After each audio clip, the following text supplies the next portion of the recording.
We all know the Disney story of The Little Mermaid, but are you familiar with the original horrifying tale of The Little Mermaid by Hans Christian Andersen? Sit back, relax, grab a snack, and let me tell you a tale of the bottomless blue. If you like content like this, don't forget to give me a thumbs up so I know that you like it. And if you're new to this channel, don't forget to subscribe and join our little family. Right, Sora?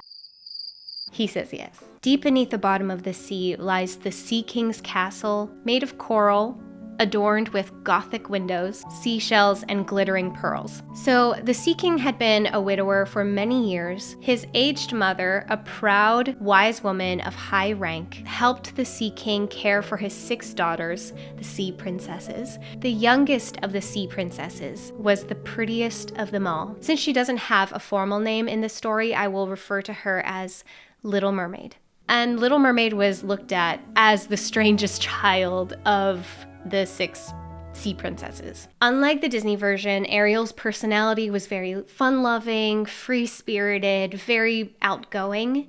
In this story, Little Mermaid was a lot more reserved. She was quieter, she was more thoughtful. Little Mermaid had a cherished statue of a boy. This statue probably came from a ship that was shipwrecked and the statue just sank at the bottom of the sea. And this was her most prized possession. In the Disney version, there was no grandmother, but in this version, the grandmother actually plays quite a substantial role. Little Mermaid would ask her tons of questions about the land above, humans. Little Mermaid begged her grandmother to tell her everything that she knows about the world above. Mer people in this story didn't seem to have a natural fear and hatred towards humans. They were mostly curious about the human world. Many of the sisters actually had the same type of, or a similar type of longing to be closer to the human world as Little Mermaid did. I mean, to be perfectly honest, I probably would have been too.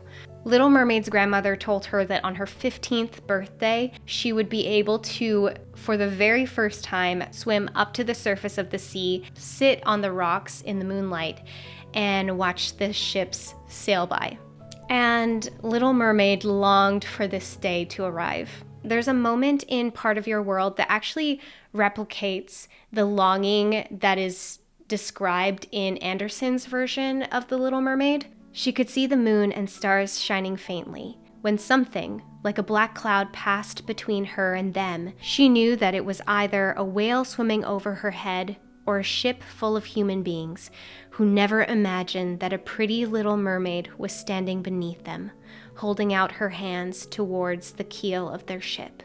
Little Mermaid would sit alone as each of her sisters on their 15th birthday would rise up and experience the human world for themselves. And because in this story, mermaids cannot produce tears, even though Little Mermaid felt like she wanted to cry, she just couldn't. The sorrow that mermaids feels much deeper because they can't produce tears. Finally, Little Mermaid turned 15 and was now able to experience the human world for herself.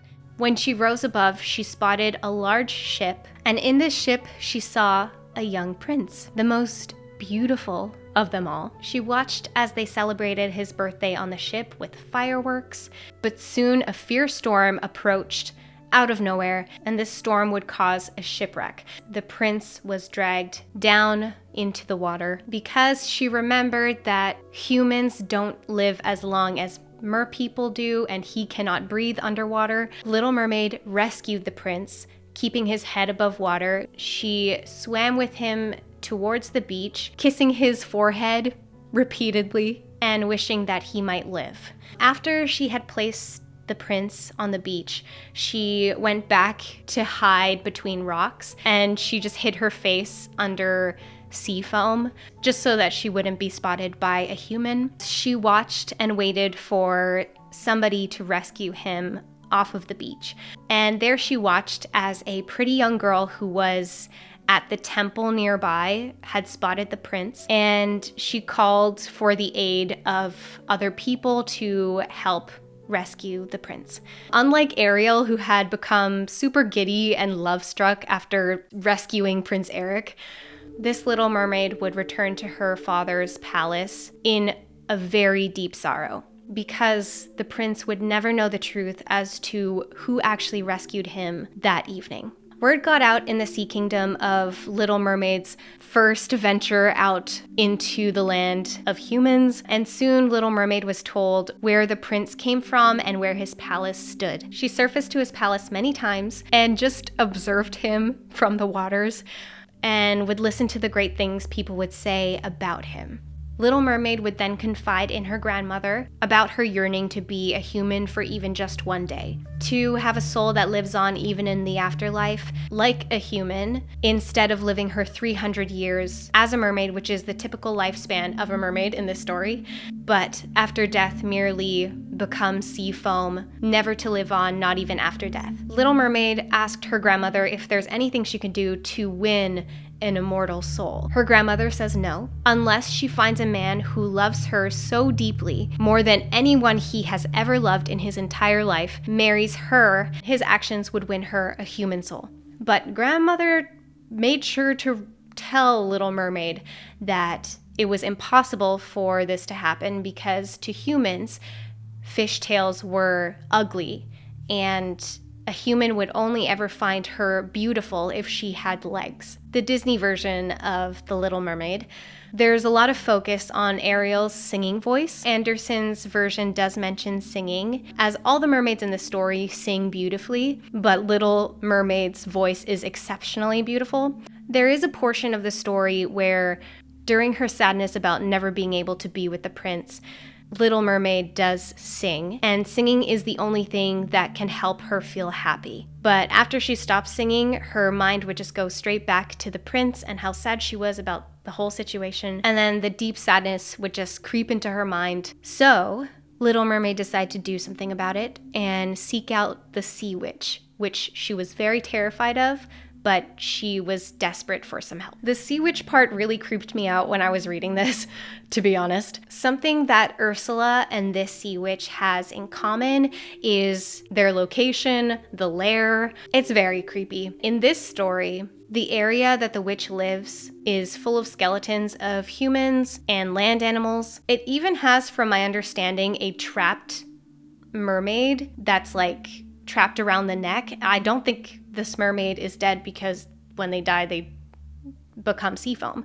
So I'm guessing that this mermaid is just trapped around the neck, strangled by the long-armed, slimy creatures that guard her lair. When Little Mermaid would meet the Sea Witch, a toad was eating out of her mouth and sea snakes were crawling all over her body on purpose. Like, this was like an everyday thing for her, I guess. So, like Ursula, the Sea Witch knew exactly what Little Mermaid was there for, to become human. The difference between the Sea Witch and Ursula is, in the Disney version, Ursula wanted power over King Triton, so she had a hidden agenda when it came to Ariel. This Sea Witch, however, seems very indifferent about Little Mermaid and what would happen to her after she, took the potion and everything. In fact, she even tells the Little Mermaid how stupid she thinks she is for doing this, and even warns her that it's going to be painful. So anyways, Sea Witch makes a potion for Little Mermaid, which she must swim to land tomorrow, sit on shore, and drink the potion. Her tail will disappear and shrink into legs, and it will be painful. Anderson describes it as if swords were passing through her. But on the outside, everyone would see Little Mermaid as a graceful, delicate, pretty little human gliding on earth with the lightest footsteps. But internally, for Little Mermaid, every step she took would feel like she was stepping on sharp knives, and she would start to bleed from walking. Knowing all of these conditions, Little Mermaid agrees. In the Disney version, Ariel has 3 days to make Prince Eric fall in love with her, and he has to kiss her with true love's kiss before the sun sets on the 3rd day, or else Ariel turns back into a mermaid and she belongs to Ursula. Whatever that means.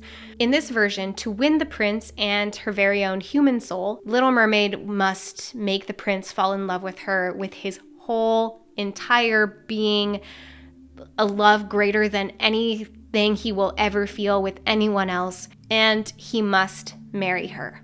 The Sea Witch warns that if the Little Mermaid agrees to these conditions, then she will no longer be able to become a mermaid ever again. So she will no longer be able to be with her sisters, with her father, and if she fails her mission, the morning after the prince marries another, Little Mermaid's heart will break and she will turn into sea foam. There's no strict 3-day rule in this story. It's just whenever, if ever he marries someone else, then she's basically a goner. In both versions, the sea witches ask for a price to pay, and you guessed it, it's her voice, which of course would make the task much more challenging to make the prince fall in love with her, because if she can't speak, then how will she charm him? In the Anderson version, the sea witch specifically asks for her most prized possession, which is her voice. So that's why she takes it away from her. This sea witch takes away her voice by cutting off her tongue. Yeah, I know. The Disney version, Ursula traps Ariel's voice in a conch shell necklace. And in this version, Little Mermaid's tongue gets cut off. But still, Little Mermaid agrees to it, and the sea witch prepares the draught. And before Little Mermaid swims up to surface with her new potion, she says goodbye to her family. Even though they're all asleep at this point because it's nighttime, she swims up to shore and drinks the potion. Drinking the potion feels like a two-edged sword went through her body and she fell unconscious. The next morning, she would wake up in just so much pain, but she was woken up to the sight of her prince. Little Mermaid was completely naked, so there was no sail dress like Ariel had. Little Mermaid had to cover her body with her very long, thick hair. She stood next to the prince, and like the witch had told her, each step felt like sharp needles piercing into her foot. But to everyone else, Little Mermaid looked to be the most graceful creature on Earth. So the prince asked her who she was and where she came from, but of course, Little Mermaid could not say anything to him. She could not reply because she couldn't speak. In the Disney version, Ariel was whisked away and given the royal treatment as if she were a royal guest. In this version, that was not so much the case. Little Mermaid was more of a precious servant to the prince. There were other servant girls in the palace, and it didn't specify what night or day this happened, but Anderson describes the servant girls singing to the royal family, and Little Mermaid watched them and just thought, man, if only you knew how pretty my voice was when I could sing. But unfortunately, she had given her voice away to the sea witch. The servant girls had performed a fairy-like dance for the king and queen and the prince, and Little Mermaid just stood up and she just started dancing, and is described to be the most beautiful and elegant dancer like no one has ever seen. Her beauty had revealed itself each movement she made, revealing her expressive eyes that charmed all of those who watched her. The prince was exceptionally enchanted by her and gave her the nickname Foundling, and Little Mermaid would continue to dance for him, but each step that she took was excruciatingly painful, but she wanted to make him happy. Prince wanted Little Mermaid to remain with him always, so she was received special permission to sleep outside of his bedroom doors on a velvet pillow. Nice. He had a page's dress made for her so she could accompany him on horseback and climb mountains with him. And although Little Mermaid's feet would be bleeding when she's doing all these activities, she would just laugh it off. So at night when everyone would be sleeping, she would go down to the marble staircase and dip her feet in the waters to calm the burning sensation. And as she soaked her feet in the cold water, she would think about her family deep in the sea. Once when Little Mermaid was soaking her feet, her sisters came up to see her, and she told them how much she missed them. From that day on, every night her sisters would come to visit her, and once in the far distance, her grandmother and her father would come see her, but they would never get too close. They definitely wouldn't get closer than the sisters did, as they were just more hesitant, and the grandmother hadn't been above water for many years. So Little Mermaid grew to love the prince more and more each day, and the prince loved her, but more like a little child. He never really thought of marrying her. In fact, the prince said this: "You are dear to me," said the prince, "for you have the best heart and you are the most devoted to me. You are like a young maiden whom I once saw, but whom I shall never meet again. I was in a ship that was wrecked, and the waves cast me ashore near a holy temple, where several young maidens performed the service. The youngest of them found me on the shore and saved my life. I saw her but twice, and she is the only one in the world whom I could love.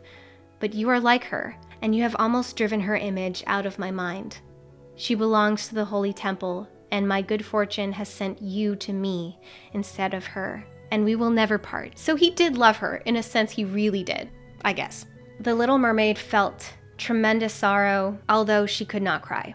She wished that he knew that it was her who saved him from the shipwreck, and she was the one who carried him out to the beach, that she hid behind the rocks and waited for people to help him. And she saw the pretty young maiden that he believes is the only one he will ever love. But, of course, he will never know any of this. Soon it was expected for the prince to marry. His parents wanted him to go to the neighboring kingdom to meet the princess that was there, and the prince wanted Little Mermaid to accompany him, so she did, as she was the one who knew him the best. The prince told the Little Mermaid that he was being forced to see this princess, but he cannot love her because she is not the beautiful maiden that was in the temple the day he was on the beach. He said that if he were forced to choose a bride, that he would choose Little Mermaid. Romantic. He kissed her and told her stories of what lurks under the sea. If this were the Disney version, then the story would end here because she had gotten her kiss, although questionable whether or not it's true love. But Little Mermaid's mission was not to get a kiss from the prince, but to get him to fall madly in love with her and to marry her. When the prince and Little Mermaid arrived to the neighboring kingdom, they met with the princess, and Little Mermaid acknowledged that the princess was indeed the most perfect vision of beauty. The reaction that Prince Eric had when Ariel got her voice back, "You're the one. It was you all the time," was basically the reaction the prince had when he saw this princess for the first time. She was the girl who saved his life the day on the beach, and he was so happy. Little Mermaid kissed his hand and felt her heart break already. As the morning he would wed another would bring death, and she would change to sea foam and cease to exist. On the evening of the ceremony on the wedding ship, I don't know if it's called that, but I'm calling it the wedding ship, Little Mermaid was dressed in silk and gold as she held the bride's train during the ceremony. But Little Mermaid's mind was not present in the moment of the wedding. She was obviously thinking about the darkness that would inevitably come for her. Little Mermaid decided she would dance one more time, and even though her feet bled, she felt a much sharper pain, which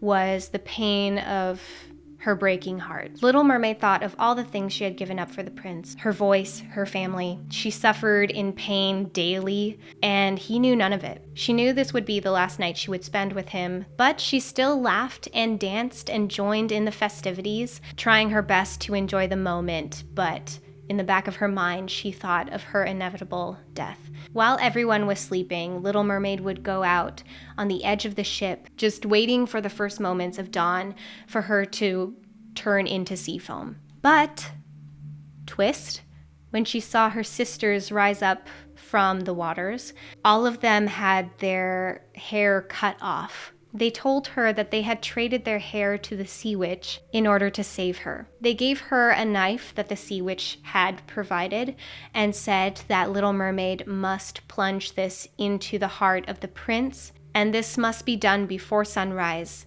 Only then will she be able to get her fishtail back and continue living the rest of her 300 years as a mermaid with her family. Little Mermaid went to the prince's tent, and with the dagger in hand, she looked at him sleeping next to his bride. We'll be back in just a moment. Sorry for that brief interruption. My camera died, so sorry to leave you on a cliffhanger. We're back. I'm using my vlogging camera, so. She kissed his forehead, but couldn't bring herself to kill him. She threw the knife into the water, and the water where the blade had fallen had turned red, and Little Mermaid threw herself into the water, believing that she would turn into sea foam instantly. But to her surprise, she did not turn into sea foam. Little Mermaid had become what Anderson describes as the daughters of the air. Essentially, daughters of the air, or children of the air, are guardian angels. They bring cool air when it's warm, bring beautiful scents to flowers, and they have to serve for 300 years. And after they serve their 300 years, they are able to float up to heaven. So because of Little Mermaid's selflessness, instead of turning into sea foam, she became one of the daughters of the air. And when this was explained to Little Mermaid for the first time, she was able to feel tears well up in her eyes. So she was finally able to cry. Meanwhile, on the ship, the prince and his bride searched for Little Mermaid everywhere. Then they ended up believing that she had thrown herself overboard. The sweet thing of the conclusion of the story is Little Mermaid kissed the bride on the forehead as like a goodbye, or maybe a good luck. It's not mentioned that the prince or princess could see her. I don't think they could. I think she's kind of more like a ghost now. After she bid her farewells, she floated away with the rest of the children of the air. And that's the story of Hans Christian Andersen's The Little Mermaid. Yeah, so what do you think of this version of The Little Mermaid? Do you prefer the Disney version? Let me know your thoughts in the comment section below. Personally, I feel so bad for The Little Mermaid in this story. Everything that happened to her was everything was just bad luck, and yeah, I feel really sad for her. So much so that after reading the story, because I finished reading the story at night and like right before I went to bed, and when I went to bed I just had the hardest time falling asleep because I kept thinking about this story. And yeah, personally, I'm not a huge fan of the prince in either one of these stories. As a kid, I liked Prince Eric because I just consumed Disney stuff like any child and accepted anything that the princes did in those stories. I mean, when you have Flynn Rider, why would you choose Prince Eric? Just saying. The prince in the story, I'm not a fan of either. I just think that he loved the fact that Little Mermaid was so devoted to him. He didn't really care for her much. He just liked the fact that she was pretty much obsessed with him, and that made him happy, and I don't like that. But yeah, that's just my thoughts on it. That's it for today's video. If you have any video ideas, then you can email me, DM me, or leave a comment down below. Thank you guys so much for watching. I will see you in my next video. Much love, guys. Bye. What do you think of The Little Mermaid, huh? Do you like it? You prefer Aristocats? Yeah, thought so. Bonk. Oh yeah, buddy. Oh yeah. Bye, everyone. Goodbye.